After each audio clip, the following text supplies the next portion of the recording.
Bom dia, boa tarde, boa noite. Paz e bem.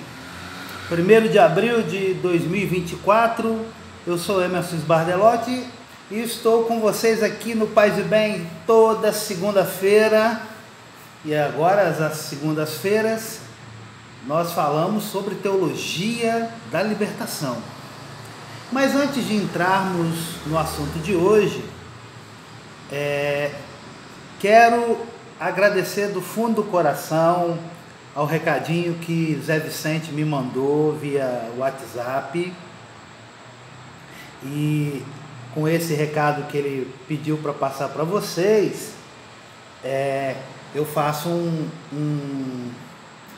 uma ressalva no que eu disse no programa da segunda-feira passada. Segunda-feira passada eu dizia que o Zé havia levado o álbum Festa dos Pequenos na casa do Padre Gabriel. Na verdade, não foi o álbum. O que o Zé fez foi levar e escolher as canções que entrariam naquele álbum. Feita a ratificação, viu, Zé? Obrigado, querido.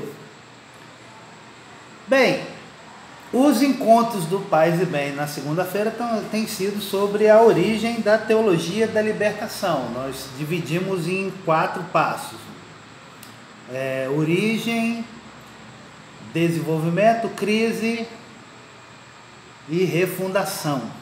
E o último passo, o 5º, é o tema das teologias da libertação. Bom, começar aqui então dizendo o seguinte: nesta primeira fase da teologia da libertação, na década de 1960, observa-se a gestação e o nascimento desta teologia genuinamente latino-americana e caribenha. Herdeira das intuições do Concílio Ecumênico Vaticano II, do primeiro pacto das catacumbas, da Igreja Servidora e Pobre, da Conferência de Medellín, em seu derradeiro capítulo sobre a pobreza na Igreja. Nesta conferência, refletiu-se pela primeira vez a palavra libertação. Medellín efetiva a opção radical e evangélica pelos pobres. Medellín é o retrato de uma igreja de pastores profetas que não se calavam, mesmo sabendo dos riscos em plena ditadura militar. E hoje, segunda-feira, 1º de abril, nós não temos nenhum motivo para comemorarmos o golpe militar de 60 anos atrás. Aquilo foi uma crueldade imensa. Só o Brasil e os brasileiros saíram perdendo com a ditadura militar. Foi a instalação do horror, do temor, da tortura em terras brasileiras. Neste livro, em que eu organizei junto com Ney de Souza, Medellín, Memória, Profetismo e Esperança na América Latina, nós trazemos autores e autoras que vão dizer justamente o texto que eu vou ler agora, do Antônio Manzato, meu amigo, meu professor, meu orientador no mestrado e no doutorado, de como foi o início da teologia da libertação. As pessoas, para entender a teologia da libertação, têm que ler Medellín. Leia lá o documento, da conferência de Medellín de 68 e esse valioso livro, publicado pela editora Vozes em 2018. Tá? Então, não deixe de comprar, de adquirir o seu Medellín. Então, o Medellín vai efetivar a teologia da libertação. Como vai ser a prática do Concílio Ecumênico Vaticano II aqui no continente americano. Então, a esse respeito, Antônio Manzato pontua: a igreja precisa ter uma atitude de coerência, que liga sua ação evangelizadora à solidariedade vivida para com os pobres.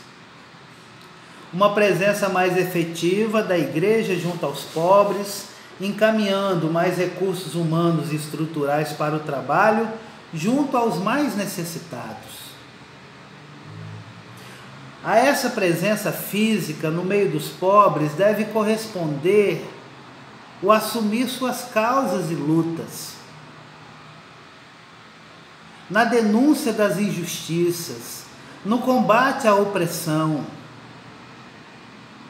que os faz sofrer, e no assumir a promoção humana como linha evangelizadora preferencial. O testemunho junto aos pobres deve ser vivido assumindo seu próprio jeito de ser. A igreja se afirma como servidora, já que não busca reconhecimento público nem exercício de poder. Por isso, ela precisa ser livre das amarras do poder e da riqueza, para poder estar a serviço efetivo dos pobres, em busca de sua libertação integral. Precisa ser uma igreja que saiba dialogar e reconhecer a autonomia das realidades terrenas, que se faz presente na história e que se reconhece ao lado dos pobres e assumindo suas causas, e assim dar ao mundo um sinal claro e inequívoco da pobreza do Senhor. Efetivamente, a igreja latino-americana não foi a mesma depois de Medellín. Antes dela já havia comportamentos eclesiais que encaminharam os debates da conferência, como já havia acontecido no concílio. A igreja dos pobres já estava em gestação no continente, e Medellín como que marca seu nascimento, de maneira que se torna oficial aquilo que já existia como uma espécie de corrente que não era percebida ou não era hegemônica. No Brasil, praticamente o episcopado todo se alinhou à proposta de Medellín, que foi sendo traduzida de maneira muito prática pela Conferência Nacional dos Bispos do Brasil, a CNBB. As resistências, sempre existentes e persistentes, soavam mais como dissonâncias do que como linhas de comportamento. A questão dos pobres se tornou efetivamente a tônica das preocupações da igreja latino-americana nos anos que se seguiram a Medellín. Um pouco como o ar que passou a ser respirado. A elaboração da teologia da libertação, que tem o pobre como um de seus eixos de reflexão, só foi possível dentro do ambiente de prática eclesial comprometida com a libertação dos pobres, porque para isso Medellín abriu as portas. E efetivamente a igreja latino-americana daqueles anos se caracterizou por seu compromisso junto aos pobres, por assumir sua causa e por escolher ficar ao lado deles. Toda a elaboração teológica que se seguiu teve o pobre como ponto essencial de articulação. Assim como essa também foi a tônica dos planos pastorais que foram se sucedendo em todos os níveis da igreja. Maravilha, né? Então, gente, para entender a teologia da libertação, você vai ter que ler esse livro aqui, ó. Meu e do Ney de Souza, que fomos os organizadores. Medellín, Memória, Profetismo e Esperança na América Latina. Editora Vozes, 2018. Você encontra aí no site de busca. Compra e vai estudar para não falar besteira, viu? Tem muita gente falando besteira. Em Medellín fica claro que somos todas, povo de Deus. Em Medellín há um autêntico Pentecostes. Um Pentecostes para a igreja que se faz pobre com os pobres, pelos pobres e ao lado dos pobres, para que se possa manter sempre viva a chama da esperança.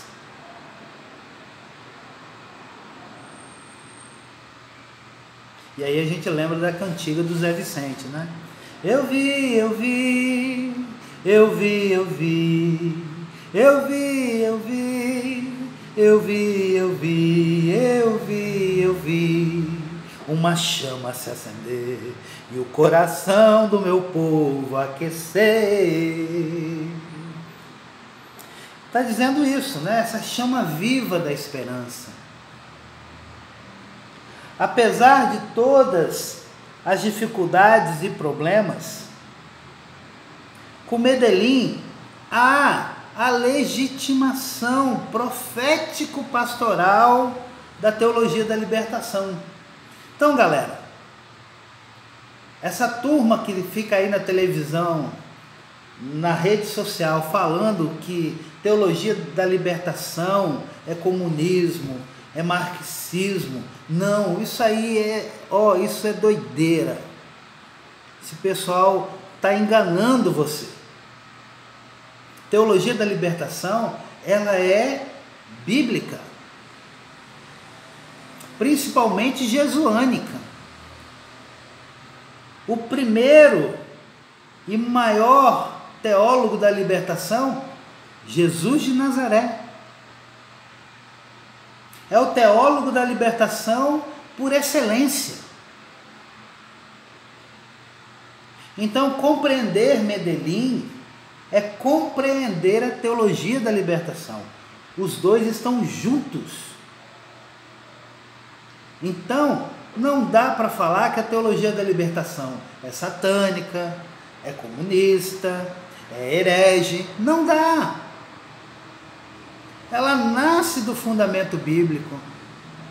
Está baseada em 16 capítulos das conclusões de uma conferência em 1968. É documento da igreja, do magistério da igreja.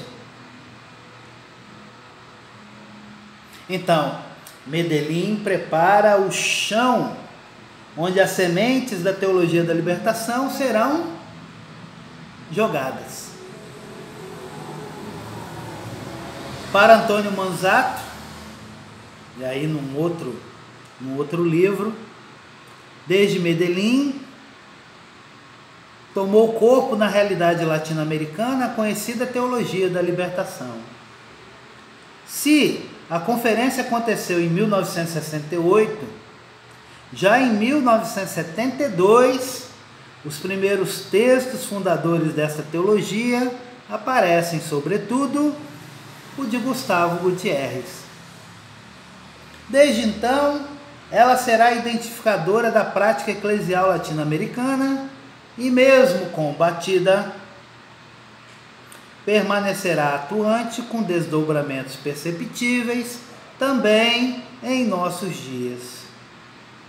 Não nos cabe aqui um histórico ou mesmo uma caracterização da teologia da libertação.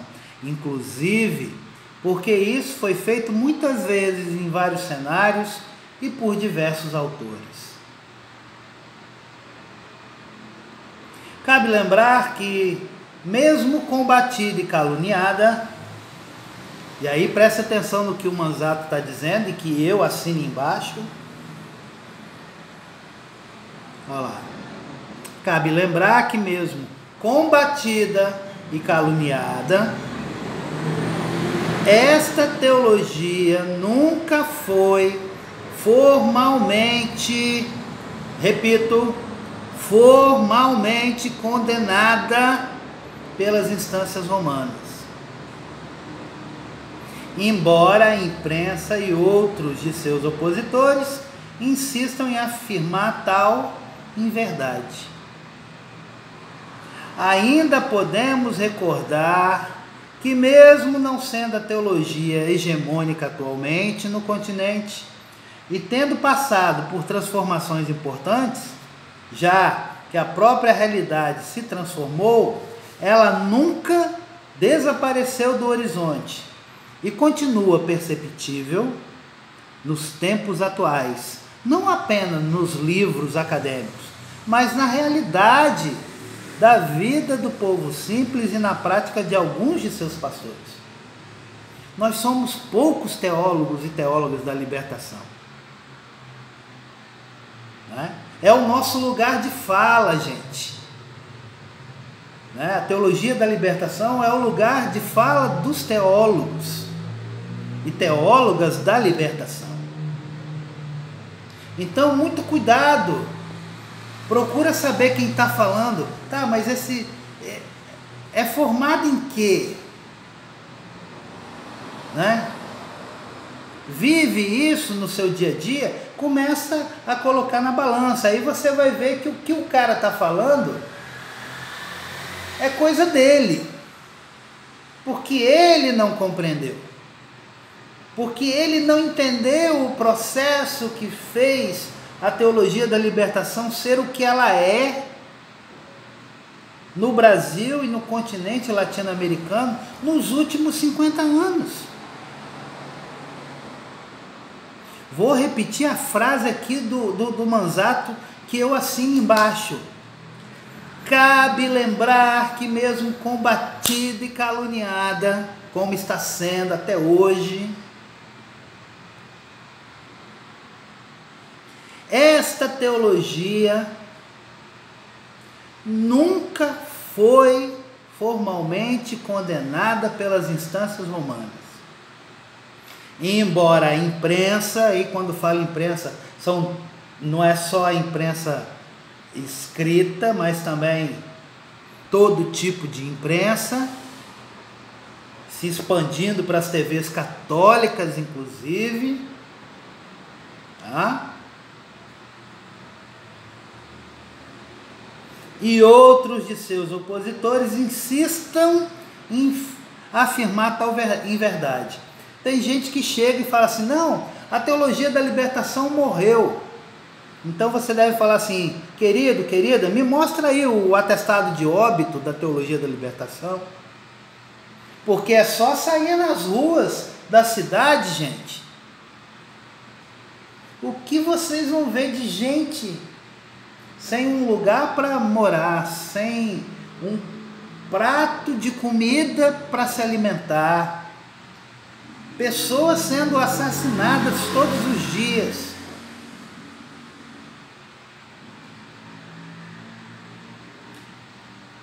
A teologia da libertação sempre, durante os últimos 50 anos, procurou estar ao lado da verdade e da justiça contra toda a pobreza.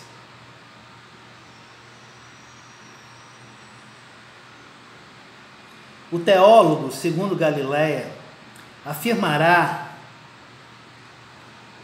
categoricamente que, abre aspas, a ideia da libertação e da teologia da libertação adquirem estatuto eclesial na Conferência de Medellín.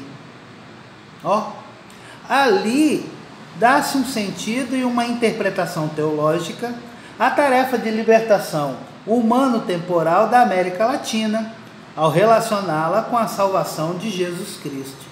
Fecha aspas. Então, teologia da libertação, como eu disse para vocês, o teólogo da libertação por excelência é Jesus de Nazaré. Se a opção radical que Jesus faz é pelos pobres, nós, teólogos e teólogas, temos que seguir o exemplo de Jesus. É bíblico. É claro, quando os teólogos e as teólogas que vieram antes de nós pensaram e colocaram no dia a dia das comunidades a teologia da libertação, é óbvio que teria erros, que teria equívocos. Mas esses erros, esses equívocos foram sendo acertados no caminhar.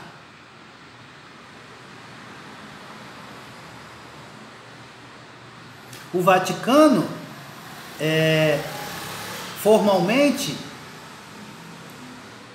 lançou 2 notificações. Notificação não é condenação. Está notificando por quê? Porque encontrou coisas que não estão batendo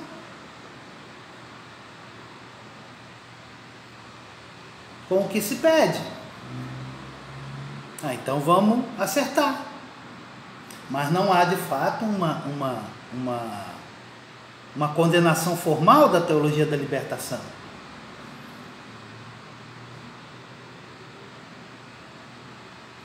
Porque... E aí eu vou tomar a liberdade para dizer, né? Professor Leonardo Boff é excomungado. Não, ele não é excomungado. Quem inventou isso tem que ser processado. É uma mentira, é uma fake news. Leonardo Boff não foi excomungado, Gustavo Gutierrez não foi excomungado, Carlos Messi não foi excomungado, irmã Ivone Gebara não foi excomungada. De onde esse pessoal maluco está tirando isso? De que foram excomungados? Precisam ser processados essa turma. Porque espalham mentiras. E aí a gente tem que ficar falando a verdade.